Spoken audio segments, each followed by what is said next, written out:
I'm Carla, And I'm Crystal. and we are real estate agents in Mooresville, North Carolina. And today we are going to dish with you about real estate. Kind of The realty? the tea on realty. Yeah, it's like a play. We can't take that title though, it's done. So Okay. it's the No Name Show. Well, okay. We'll come up with one. Yeah. All right, so what we're doing is we're coming up with 2 topics each. Neither of us know about the either person's topic. That way we can give you like our real inside thoughts Right. on what those are, because we don't know what the other person's going to talk about. Right. We figured it would be better unplanned than if we try to think of what we're going to say about the particular topic. That way it can just be wide Whatever open. happens. Yeah. I guess one thing we should say is like, so we basically work in we work in the same area, kind of 2 different price points. Yes. Right. So what would you say is your average price point? Average is probably $350 price range. Still lots of first-time home buyers. And mine is maybe $900 to $1 million. So lots of people who bought plenty of homes, not usually a first-time home buyer. But the interesting part is that the situations are still so very similar. Yes. Okay. Do you want to give me your first topic, or do you want me to go with my first topic? I'll give you mine first. Okay. Did you come up with 2 topics? Mm-hmm. Okay. Okay. I'm sure that you've been watching my TikToks. So in one of my most recent TikToks, I talked about things that I have learned, things that I've learned from doing real estate, where I'd learned lessons that I would never do in a real estate transaction. I'm going to have to give you an example. Like I said, I would never not do a home inspection. I would never, I can't remember all of them that I said, but I was going to ask you, what is something that you didn't know prior to selling real estate that you have learned from being a real estate agent, that you personally have learned a lesson? I would never use the listing agent as my real estate agent. That's a good one. And you've done I've done that. Yeah. I've done that. Before I was a realtor, I specifically remember there was a home next door to us that went up for sale. We'd always liked the home. We decided we would really like that home. And we called the real estate agent and said, we'd like to make an offer. And she represented the seller at that time. I had no idea that I didn't mean that she didn't also represent me. And it turns out that she also was representing another buyer who was also bidding on the house. So she has these 2 basically unrepresented buyers, I would say, and she knows everything and just kept playing us back and forth until finally we just had to bow out because, we were moving next door. It was getting a little bit ridiculous. What year was that? How long ago was that? That would have been around 2004. Okay. Yeah. So, yeah. So you don't remember, because you were in real estate, you don't remember anything about disclosures, or was she a dual agent? Was she only represent the seller? Did she hand you that piece of paper and say, sign this? I don't recall getting anything. And I have worked with that agent, again, as a real estate agent. Okay. And now knowing what I know now, I definitely would not have done that. But I just think it's a really good idea to have your own representation. Yes. Even like if you're buying new construction, everybody thinks that, if you're buying new construction, you don't need a real estate agent. In fact, they really don't want you to get one, but you're not going to get the difference. They're not going to give you that commission. That's right. Back either way. So why not? Well, explain that. Explain that a little bit better. So typically when you go to buy a new construction home, the agent that works for the builder is a salaried agent.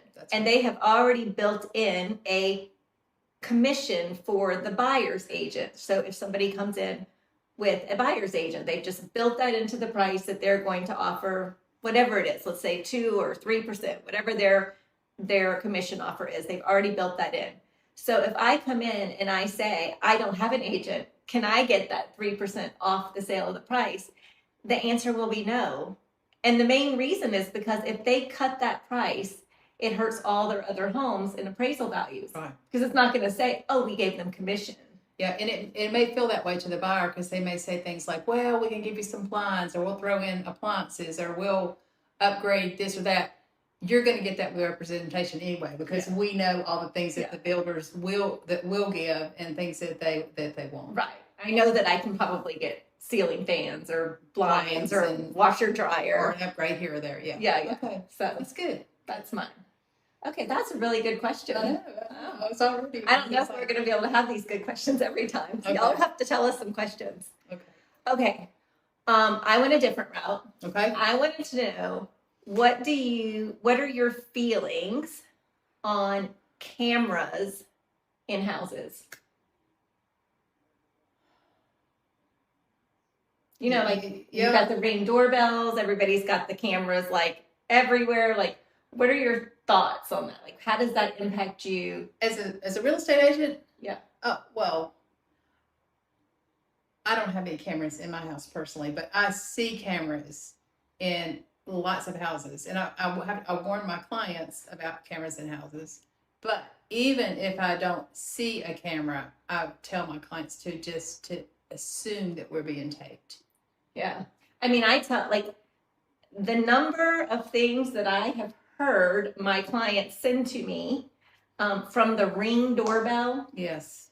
is staggering. What people will say in front of a Ring doorbell. Yes.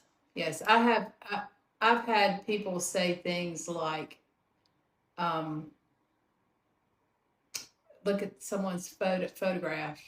I want to say who said it, but an older lady, and I'm an older lady, but she was older lady, was looking at the people in their family photo, and she said, "Oh Lord, that woman is much prettier than he is."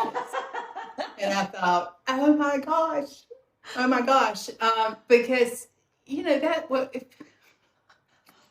I mean, that's a whole nother level of bad. That's right. That's not even criticizing their house. That's like saying the man is very unattractive. And I just, and there were cameras. We could see the cameras. I was like, oh my gosh.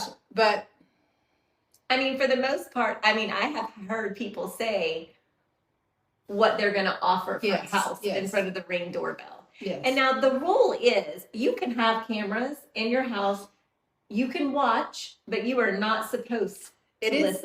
It's against. It's not like a silly little real estate law. It's North Carolina law about recording people's voices without their consent. You are not allowed to do it. It says so in the listing agreement. So when people sign that listing agreement, they're saying we are not going to record. We're not going to listen to the voices.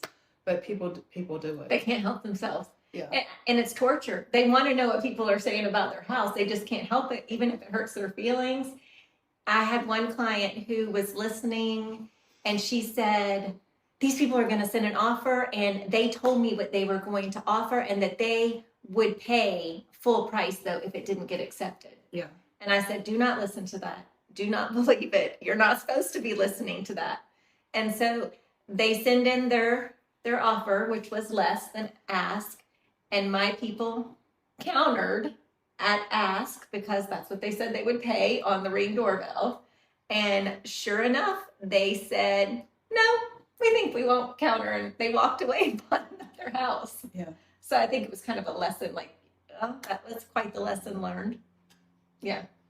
So I think that's my thoughts. I just think the cameras are getting like out of control, honestly. They're everywhere now and you can't see them. And so I tell people as we're walking up to the door, there's a Ring doorbell, don't say anything, which I know somebody's listening to me say. Yeah. And even on the way out, there's still a Ring doorbell, don't say anything. And as we're going through the house, let's just remember there's cameras in the house. Yeah. I would say the best advice is when you're looking at, when you're a buyer and you're looking at a house, just look at the house. You know, try to act as if the seller is standing right in front of you, and anything that you say, positive or negative, it can give away some of your bargaining power. Or just make them not like you. That's right. If you insult and say their husband is not very attractive, or I mean that's insulting. Yeah. Or insulting their furniture. You know, people do say things that you wouldn't want to say in front of the seller. So I did have a client recently when we were in home. It was a bad showing. The house was quite dirty. And that's one of my like rules. If you're going to list your house, if you have to do one thing only, have it spotless. Pay someone to do the baseboards around the toilets, the sinks, I don't want to see hair. I don't want to see any of these things. I remember that one. But she did say the other day, and she was like, this house is filthy and there is just no excuse for filth. And then right after she said it, I looked up and above the kitchen cabinets, there was a camera, and I went, oh, it's a good thing we don't want this house. Yeah, but I felt bad because I don't know why it is, but I think that's one thing that, like, if you're a realtor and you know that a house is filthy, then that just needs to become a part of your marketing package, is to pay for that house to get clean. That's right. That's right. Because it's not going to sell nicely for that. It's harming them. Right. All right, that was my topic. I have another one, but that was number one. You might have to go do your other one again because I don't remember mine already. Do you need a second to think on it? I knew I should have had you write it down. I didn't write it down. No, you go ahead. I knew mine. Okay. Yeah. Okay, my second topic is, mine are kind of like more like, how do you feel about these things? Okay. Home staging. So it's just, how do you feel about home staging? Yeah. Like, what's your general thoughts on that? Because I have a lot of thoughts on it. Well, and I think it might be nice to talk about the difference in some of my clientele versus yours in home staging, difference in price ranges. Because a lot of the houses that I sell, particularly for first-time home buyers, sometimes they're completely vacant. Sometimes there are people don't have the money to pay these people to come in and do these. Because it costs to get a home stager to come in. It can cost thousands of dollars. They'll generally only stage a vacant house most of the time. Right. And when we do our, if everything was perfect, checklist for people, you need to repaint everything. You need to hire cleaners. You need to hire organizers. Sometimes that doesn't work out for everybody. Yeah. Yeah. I mean, I think that, like, sometimes though, I also think it's kind of, it's trendy to hire a home stager. And I say that because, like, yes, a first impression is good, and you can make a home look better with new decor or by rearranging some of the decor that they already have there. Like, I have like 3 closets of home decor that I bring to houses and stage with. But I try to tell people, because they get so worried about it, and they're like, oh, but this lamp is just hideous. It's just an awful lamp. And I go, nobody is not going to buy your house for that lamp. That's right. Or that table, or any of those things. And sometimes there's some things that for every house, there are things that you can do to make that first impression, like you were saying earlier, to be spotlessly clean. And sometimes it's just getting rid of things, taking out clutter and things off the kitchen counters and the cabinets and getting them into the garage. And even if your stuff's not nice and new and beautiful, at least it's clean and can feel open.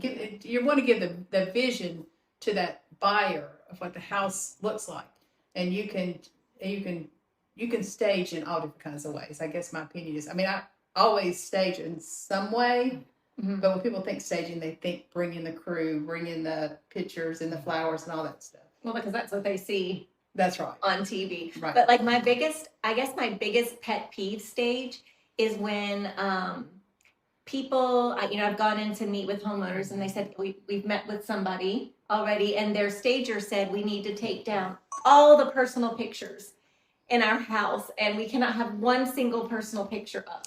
And I'm like, what? Like, honestly, I'm like, look, your family is pretty. I would leave them out front and center because...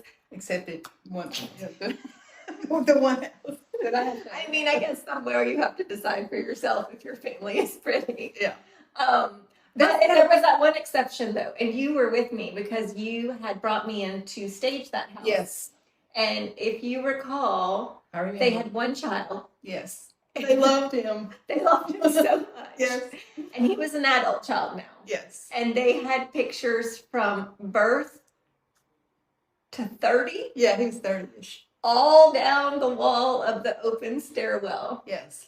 And we did have to try to find a nice way to say that was too much. That was too much. You did such a good job saying that. Yeah, I don't remember exactly how I said it, but that we want people to be able to envision their children also on this wall. And they probably have multiple children, so this is just too many of one child. Yeah. Plus the number of nail holes that were in that wall. Yes, and it was such a pretty room and these soaring ceilings and this beautiful stairway, and then there was 4 high all the way up the stairs of this young man. So yeah, I think that's kind of maybe the exception. Do you have any staging tricks, like a staging trick that you think works? No, not that I can think of. I have a staging trick. I don't know if it works or not. I'm going to tell somebody's going to be like, Okay. They'll never think, they'll go in a house and look for this every time now and be like, okay, my staging trick is somewhere in the kitchen. I like to leave open like a daily planner with like a recipe card, and it maybe has like a month, like the days of the week, and it'll say like pot roast with potatoes and homemade cake for Susie's class.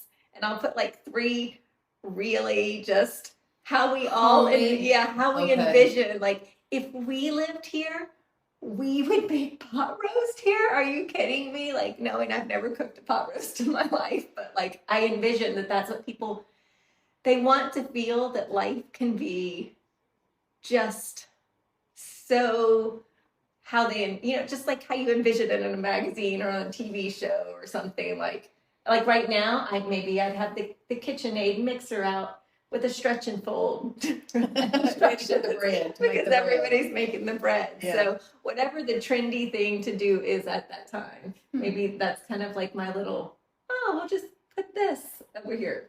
I wouldn't write things like pay the bills, change the oil. Like those aren't fun family things. I'm going to put like the fun stuff. Huh. Yeah. Has anybody ever commented on it to you? Do you do it at all? In all of my houses? Well, I don't stage all of them because some of them have really, but I have had agents go, oh, that was so sweet. My client just thought that was the cutest, but they think it's the homeowner. So, I feel a little bit like deceptive. Well, now everybody knows. It may or may not be the homeowner.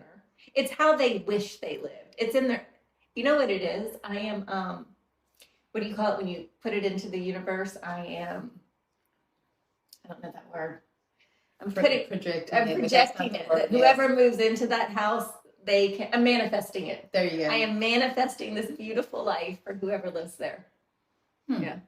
Well, that kind of goes along with what my next topic is. Similar topic. Okay. Are you sure this was your similar topic, or did you just make it up? No, I didn't make it up, but I did think of another one while we were talking. So this isn't the original one. No, that's right. I would like if they're written down next time. so you can confirm that I'm staying on topic. Yeah. Do you have a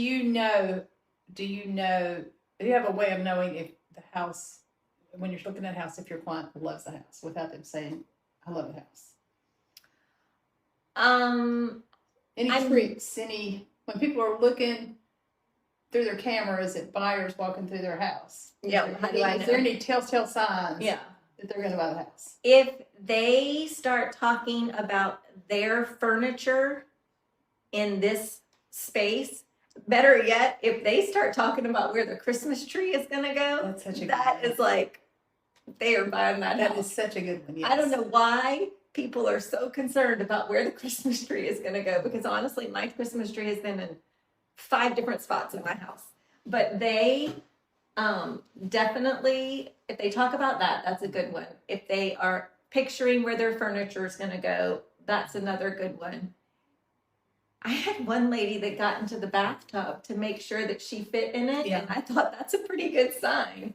Yeah, I've had a couple people get in bathtubs. I have lots of men that will step into a shower. It's always been men that just happen to be super tall, and the showers often do not accommodate somebody that's over 6 foot tall. And I've had men get in the bathtub, which is always never had that happen. shocking. Never had that happen. Yeah, and I'm like, you take baths. Yeah. I don't know if I wanted that picture in my head. Yeah. Yeah, so I think those are good. Like, do you have a telltale sign? Yes. They walk in the door. They walk in the door and they go, wow.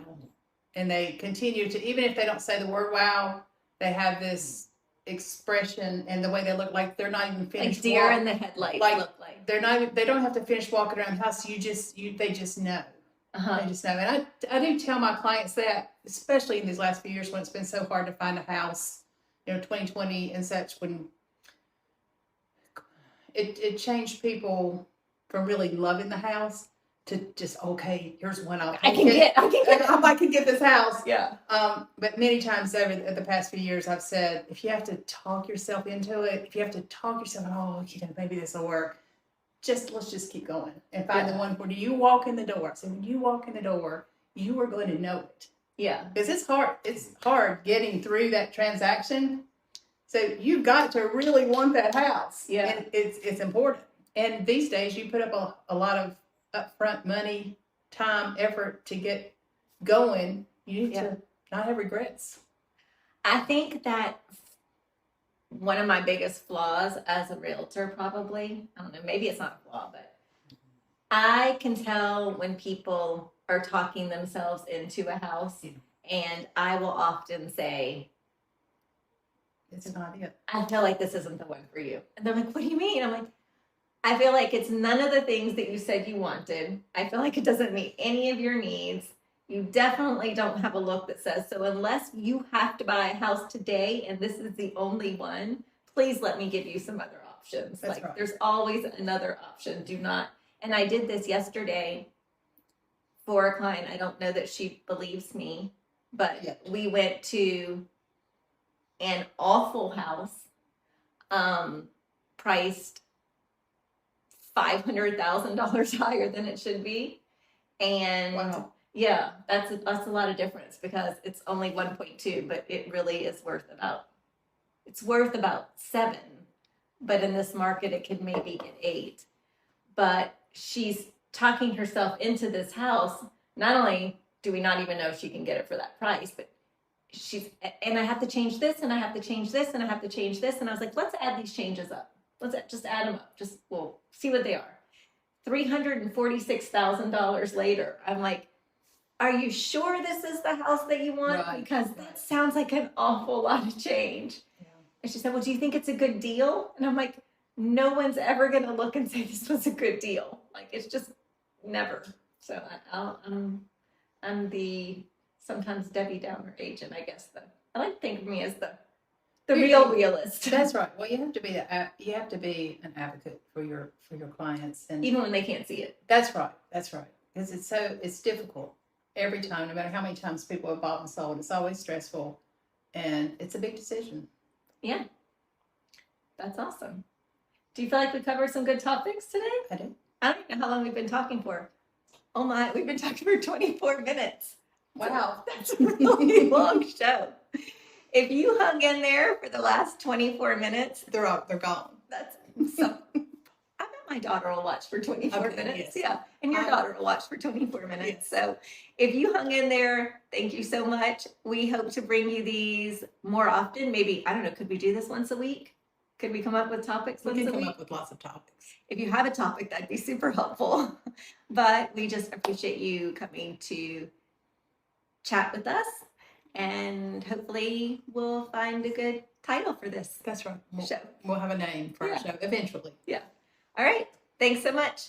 Bye. Bye.